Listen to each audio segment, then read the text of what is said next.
আজকের দিনেই পাকিস্তানের অত্যাচার থেকে ভারতের সহায়তায় বাংলাদেশ স্বাধীন হয়েছিল। কি হয়েছিল সেদিন? বাংলাদেশের মুক্তিযুদ্ধ শুরু হয়েছিল ১৯৭১ সালের ২৫শে মার্চ রাতে, যখন পাকিস্তানি সেনাবাহিনী ঢাকায় অপারেশন সার্চলাইট শুরু করে। পাকিস্তানি বাহিনী ঢাকা সহ সারা দেশের গুরুত্বপূর্ণ শহরগুলিতে ব্যাপক নারী শিশু সহ গণধর্ষণ, হত্যাকাণ্ড ও নির্যাতন চালায়। এই সময় লাখ লাখ বাঙালি শহীদ হন এবং বহু মানুষ ভারতে অভিবাসন করতে বাধ্য হয়। বাংলাদেশের মুক্তিযুদ্ধের নেতৃত্ব প্রদান করেন বঙ্গবন্ধু শেখ মুজিবুর রহমান, যিনি পাকিস্তানের সরকারের বিরুদ্ধে স্বাধীনতা ঘোষণা করেন। মুক্তিযুদ্ধে দেশের বিভিন্ন স্থানে মুক্তিযোদ্ধারা গেরিলা যুদ্ধ চালিয়ে পাকিস্তানি সেনাবাহিনীর বিরুদ্ধে সংগ্রাম চালান।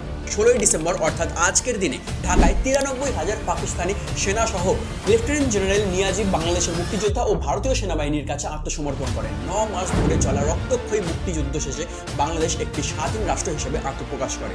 যেসব বাংলাদেশি বন্ধু ইতিহাসটা জানে, ভারতের প্রতি কৃতজ্ঞ, তাদের বিজয় দিবসে শুভেচ্ছা জানাই।